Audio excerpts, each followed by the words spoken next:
आगे देखिए इसमें, ठीक है, जो अनइंसुलेटेड ओवरलैप में पहला पॉइंट तो हम लोग ने देख लिया था, ठीक है, कि हम लोग क्या करते हैं, किस तरीके से इसका जो डिजाइन करते हैं उसको कंसीडर करते हैं, लिमिटेड रखते हैं हम लोग, ठीक है। जो आपका जो सेकंड पॉइंट है उसमें देखिए, उसमें बोला जा रहा है कि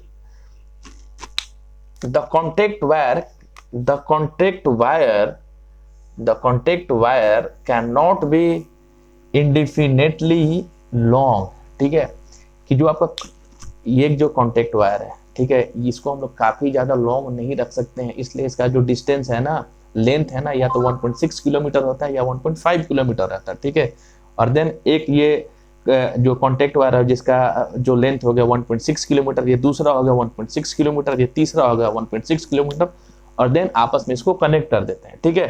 तो हम लोग ऐसा क्यों करते हैं, ठीक है, हम लोग ऐसा इसलिए करते हैं, मान लीजिए कि अगर जो हम लोग कंडक्टर लेते हैं उसका लेंथ 3-4 किलोमीटर हो गया, ठीक है, तो उसकी वजह से क्या होगा कि ओवरऑल अपने को ट्रांसपोर्ट करने में दिक्कत आएगी, उसको इंस्टॉल करने में दिक्कत आएगी, ठीक है, और कंडक्टर काफी ज्यादा भारी हो जाएगा, ठीक है, उसमें सैग बहुत ज्यादा क्रिएट होगा, ठीक है। अपन ये देखते थे ना, ठीक है, कि अगर इस तरीके से है तो इस वाले पॉइंट को अपन सैग बोलते हैं, ठीक है।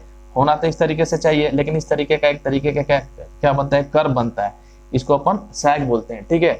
अगर हम लोग टेम्परेचर की बात करें तो गर्मी के टाइम पे वायर क्या होगा, एक्सपेंड करेगा तो और नीचे आ जाएगा, सर्दी के टाइम पे क्या होगा, सिकुड़ जाएगा तो ऊपर जाएगा, ठीक है। तो उससे क्या होगा कि पेंट जो अपना जो कॉन्टेक्ट वायर का जो स्ट्रक्चर है ना, वो नॉन यूनिफॉर्म हो जाएगा, वो एक लेवल पे हमेशा नहीं रहेगा, ठीक है। जब एक लेवल पे नहीं रहेगा तो पूरा का पूरा जो अपना स्ट्रक्चर है वही बिगड़ जाएगा। जब वही बिगड़ जाएगा तो जो अपने पेंटोग्राफ को एक स्मूथ सेम लेवल चाहिए वो कभी मिल ही नहीं पाएगा, वो हम लोग मेंटेन नहीं कर पाएंगे, जिससे क्या होगा कि पावर सप्लाई में गड़बड़ी हो सकती है। जबकि हम लोग हमेशा कोशिश करते हैं कि वो कोई भी टेम्परेचर हो, कोई भी सीजन हो, उसमें हर एक कंडीशन में जो आपका कॉन्टेक्ट वायर का जो लेवल है वो बिल्कुल एक लेवल पे होना चाहिए, ताकि उसी लेवल पे जो आपका पेंटोग्राफ है वो आपका क्या करे, वायर को टच करे, ठीक है, और देन आप स्मूथली टच करते हुए करंट को कलेक्ट कर पाए, ठीक है। तो इसलिए हम लोग देखते हैं कि जो आपका कॉन्टेक्ट वायर का जो लेंथ है ना, उसको हम लोग क्या कहते हैं, लिमिटेड रखते हैं, और उसका लेंथ हम लोग लेके चलते हैं, जो स्टैंडर्ड होता है 1.5 किलोमीटर या 1.6 किलोमीटर, ठीक है। And standard length of 1.6 kilometre, ठीक है, और जो एक स्टैंडर्ड लेंथ होता है उसको 1.5 किलोमीटर या 1.6 कुछ भी ले सकते हो आप, दोनों में से कोई भी, ठीक है, या तो 1.5 किलोमीटर रहता है या 1.6 किलोमीटर होता है, ठीक है। Is design taking into consideration the thermal expansion, tension, weight, etc, ठीक है। This length is also called one tension length, ठीक है, कि अभी हम लोग ने देखा था ना कि स्पान डिजाइन किए थे 1 2 3, ठीक है, तो एक स्पान मतलब वन टेंशन लेंथ, दूसरा मतलब कि दूसरा स्पान मतलब दूसरा टेंशन लेंथ, ठीक है। अगर हम लोग इसकी बात करते हैं, ठीक है, इस तरीके से हम अगर स्पान, तो ठीक है, हम लोगों ने अभी इस तरीके से देखा था ना ये, ठीक है, तो ये आपका स्पान था, स्पान 1, स्पान 2 एंड स्पान 3, और इसी को बोलते हैं हम लोग टेंशन लेंथ, ठीक है, इसी को हम लोग बोलते हैं टेंशन लेंथ, ठीक है। One tension length, second tension length and third tension length, ठीक है, तो इसी को हम लोग बोलते हैं tension length. This length is also called one tension length. अगर कोई पूछा जाए कि वन टेंशन लेंथ का मतलब कितना लंबाई हो गया, तो वन टेंशन लेंथ का मतलब एक वायर का जो लेंथ होगा वो कितना, 1.6 किलोमीटर, क्योंकि उससे ज्यादा हो ही नहीं सकता है, ठीक है। तो ठीक है, तो वन टेंशन लेंथ मतलब कि आपका जो कंडक्टर है, कॉन्टेक्ट वायर है, उसका लेंथ हो जाएगा 1.6 किलोमीटर, मतलब one span equals to one tension length. Clear. आगे देखिए, two set of conductor are separated by 200 mm and connected by a large jumper, ठीक है। देख लीजिए कि हम लोग देखा था कि two set of contact wire running parallel to each other, और उनके बीच में किसी भी तरीके का इलेक्ट्रिकली या मैकेनिकली कोई भी कनेक्शन नहीं होता है, तो उनको आपस में हम लोग मतलब कि हम लोग कोशिश करते हैं आपस में वो कनेक्ट नहीं हो, इसलिए हमेशा उनके बीच में एक स्पेस क्रिएट करते हैं, स्पेस रखते हैं, और वो कितना स्पेस होता है, वो 200 mm का स्पेस होता है, ठीक है। और देन आपका इस तरीके से दो आपका जो दो कॉन्टेक्ट वायर है उसको आपस में कनेक्ट करने के लिए अगर हम लोग बात करें, ठीक है, अगर हम लोग यहाँ पे देखिए कि पहला कंडक्टर दूसरा कंडक्टर, इनको आपस में कनेक्ट करने के लिए हम लोग क्या करते हैं, जंपर यूज करते हैं, इसी को हम लोग बोलते हैं जंपर, जिसे आपका जो करंट है कंटिन्यू रहे एक कंडक्टर से दूसरे कंडक्टर में, ठीक है, connected by a large jumper, ठीक है, of 105 square mm cross section. अगर आपसे कोई पूछता है कि जो आपका जंपर यूज किया जाता है उसका किस तरीके का स्ट्रक्चर है, ठीक है, उसका क्रॉस सेक्शन एरिया कितना होता है, तो उसका क्रॉस सेक्शन एरिया होता है कि 105 स्क्वायर mm, ठीक है। ये आपका क्या होता है कि जो आप हम जंपर यूज कर रहे हैं कि आपस में कॉन्टेक्ट वायर को कनेक्ट करने के लिए, कनेक्टिविटी के लिए, ठीक है, तो उसका जो क्रॉस सेक्शनल एरिया होता है कि 105 स्क्वायर mm, ठीक है। आगे देखिए, द ओवरलैप इज आइदर 3 और 4 स्पान लेंथ। अभी हम लोग ने देखा था कि जो हम लोग जो इस तरीके का स्ट्रक्चर बनाए थे वो कितना है, उसमें स्पान लेंथ है, तो उसमें 3 स्पान लेंथ है, ठीक है। तो इस तरीके से जो ओवरलैप होता है उसमें या तो 3 स्पान लेंथ हो सकता है या 4 स्पान लेंथ हो सकता है, अपने को ध्यान में रखना है, ठीक है। 5 स्पान लेंथ नहीं होगा, ठीक है, 3 स्पान लेंथ या 4 स्पान लेंथ, क्लियर। आगे देखिए, unsulated overlap are provided for connectivity of 2 tension length, ठीक है।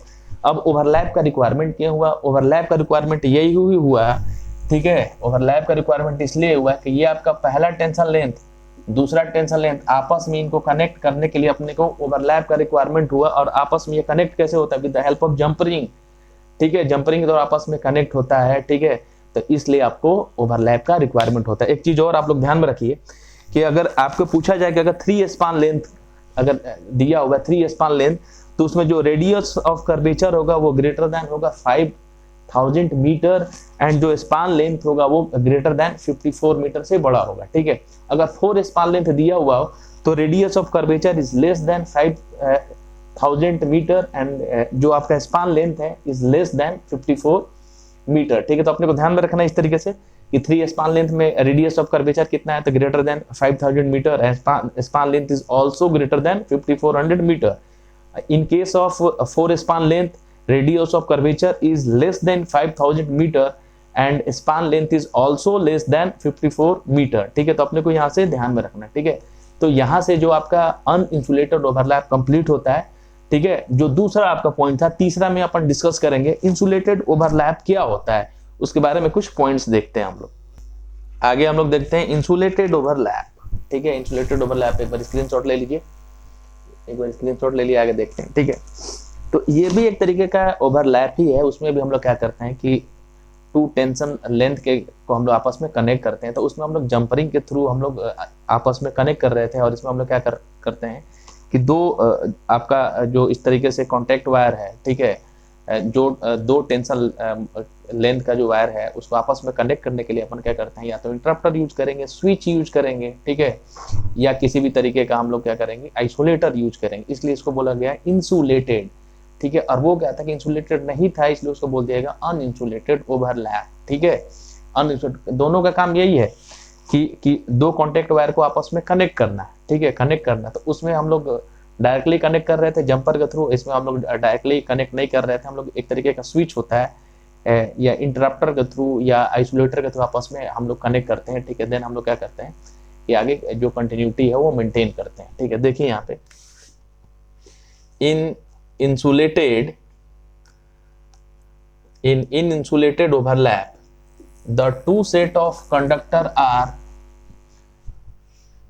separated by 500 mm in air, ठीक है। अब देखिए यहाँ पे कि वहां पे क्या था कि वहां पे हम लोग क्या करते हैं, 2 सेट ऑफ कॉन्टेक्ट वायर को आपस में क्या हम लोग क्या कर रहे हैं कि सेपरेट कर रहे थे। उनके बीच में गैप लगभग भाई 200 mm या 500 mm भी हो सकता है, ठीक है। तो यहाँ भी हम लोग सेम काम कर रहे हैं, ठीक है, क्योंकि हम लोग ने देखा था कि उनके बीच में किसी भी तरीके का इलेक्ट्रिकल और मैकेनिकल कनेक्शन नहीं होता है, ठीक है। तो in insulated overlap the 2 set of conductor are separated by 500 mm in air, ठीक है। उतना उनके बीच में क्या होना चाहिए, स्पेस होना चाहिए एयर के अंदर, ठीक है। द गैप इज डिसाइडेड, जो आपका ये गैप है ना 500 mm का, वही गैप डिसाइड करता है। The gap is decided requiring the minimum air clearance for 2500 kb, ठीक है। क्योंकि क्या होता है कि हम लोग यहाँ पे सबसे पहले अगर बात कर रहे थे, यहाँ पे अपन क्या करते हैं कि सिंगल फेज यूज करते हैं, और उसका वोल्टेज कितना होता है, ठीक है, वो होता है 25 kV, ठीक है। तो देन इसके लिए हम लोग क्या करते हैं कि मिनिमम क्लियरेंस होना चाहिए, और उसके लिए हम लोग क्या करते हैं कि दो contact wire, two set of contact wire के बीच में 500 mm का एयर क्लियरेंस रखते हैं। ठीक है, आगे देखिए,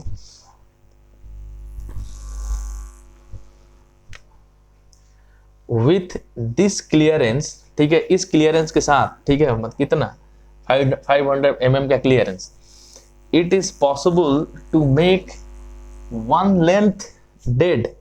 ठीक है, तो हम लोग क्या करते हैं कि एक जो लेंथ है उसको हम लोग क्या करते हैं, मान लीजिए कि इस तरीके से, ठीक है, पहला लेंथ कंडक्टर का है, ये दूसरा होगा। ठीक है, एक को हम लोग डेड रखते हैं। ठीक है, विथ दिस क्लियरेंस, अगर इस तरीके का क्लियरेंस है, ठीक है, 25 mm का जो एयर का जो क्लियरेंस है, it is possible to make one length dead keeping the other energise by opening the switch. और यहाँ पे हम लोग क्या करेंगे, एक तरीके का हम लोग अपन इस तरीके से स्विच लगा देंगे, एक तरीके से हम लोग क्या करेंगे, एक स्विच लगा देंगे।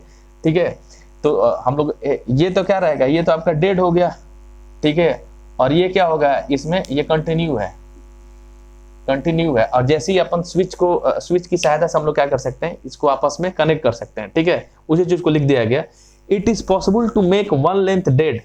ठीक है, कि मान लीजिए कि अगर ये आपस में कनेक्टेड है, ठीक है, ये दोनों 1 और 2, ठीक है, अगर इस वाले को डेड करना हो तो हम लोग क्या कर देंगे, इसको ओपन कर देंगे। जब ओपन कर देंगे तो इस वाले जो सेक्शन में उसमें सप्लाई आती रहेगी और ये आपका डेड हो जाएगा, क्योंकि यहाँ पर हम लोगों ने स्विच लगा। जैसे हम लोग स्विच को ओपन किया तो ये जो आपका लाइन है यहाँ पे सप्लाई नहीं है, मतलब ये डेड होगा, और इस वाले में क्या होगा, आपका कंटिन्यूअस सप्लाई आते रहेगा।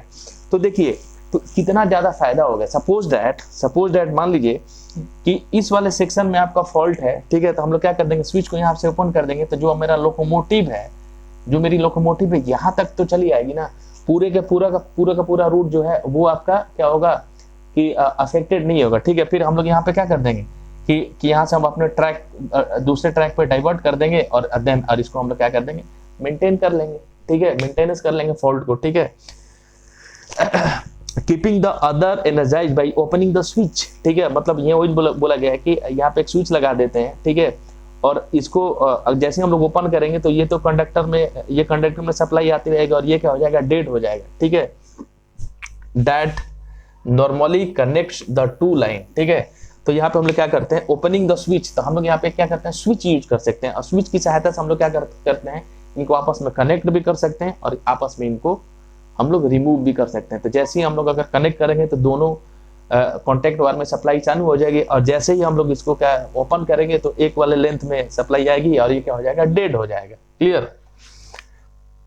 The switch is either an isolator or interrupter, और हमेशा ध्यान में रखना है कि जो स्विच यूज हो रहा है ना, या तो वो आइसोलेटर होगा या इंटरप्टर होगा। ठीक है, इसलिए इसको बोला गया है इंसुलेटेड, लेकिन उसमें अनइंसुलेटेड में ना था, आइसोलेटर यूज हो रहा था ना इंटरप्टर यूज, तो वहां पर जंपरिंग यूज हो रहा था। ठीक है, तो यहाँ पे ध्यान रखना है कि the switch is either an isolator or interrupter. ठीक है, आगे देखिए, isolator is operated manually whereas interrupter by connected, sorry, isolator is operated manually, जो आपका आइसोलेटर है ना उसको मैनुअली ऑपरेट करते हैं। ठीक है, मतलब गए और जहां भी आपका दो कॉन्टेक्ट वायर है आपस में जो हो रहा है कनेक्ट है, तो वहां पे आइसोलेटर को मैनुअली हम लोग क्या कर सकते हैं कि उसको ओपन कर सकते हैं और क्लोज भी कर सकते हैं। बट ठीक है, जबकि जो इंटरप्टर है, as interrupter by a command from remote centre through SCADA, एक सिस्टम होता है, आगे पढ़ोगे पीएलसी स्काडा। ठीक है, जबकि इंटरप्टर को स्काडा के थ्रू हम लोग ऑपरेट कर सकते हैं, और स्विच को मतलब कि हम लोग ओपन और क्लोज कर सकते हैं, जबकि आपका जो आइसोलेटर है वो मैन्युअली ऑपरेट होता है, जो इंटरप्टर है वो रिमोट कंट्रोल द्वारा हम लोग with the help of SCADA system हम लोग इसको ऑपरेट कर सकते हैं। क्लियर? आगे देखिए, एट सब से, हाँ, अब यहाँ पे देखिए, यहाँ पे जो ये जो लाइन है, ठीक है, नीचे वाला, कि जो आपका ओवरलैप है कहाँ पे यूज हो रहा है, ओवरलैप जो है वो कहाँ पे यूज हो रहा है, तो देखिए एट जो ओवरलैप अपना यूज होता है एट सब सेक्शनिंग एंड पैरेललिंग पोस्ट। ठीक है, हम लोगों ने ऑलरेडी पढ़ लिया था कि सब सेक्शनिंग एंड पैरेललिंग पोस्ट, वहां भी अपन ओवरलैप आपने देखा था। ठीक है, कि ओवरलैप, तो वहां पे अपना ओवरलैप यूज होता है, वेयर टू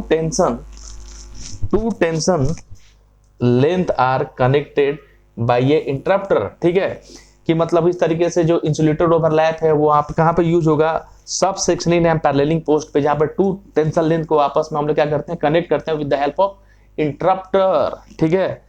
और कहाँ पे yard loop and maintenance line, neutral section, यहाँ भी आपका जो है इंसुलेटेड ओवरलैप यूज होता है। तो पूछ सकता है कहाँ कहाँ पे इंसुलेटेड ओवरलैप यूज होगा, तो सब sectioning and paralleling post, yard loop में मेंटेनेंस का जहाँ पे काम होता है वहां पे, ठीक है। एंड देन आपका जो आपका न्यूट्रल सेक्शन है वहां भी इस तरीके का हम लोग इंसुलेटेड ओवरलैप यूज करते हैं, ठीक है। तो यहाँ पे ये जो आपका टॉपिक है वो कंप्लीट होता है, ठीक है। जो नेक्स्ट लेक्चर में अपन मिलेंगे नेक्स्ट टॉपिक के साथ, तब तक के लिए थैंक यू।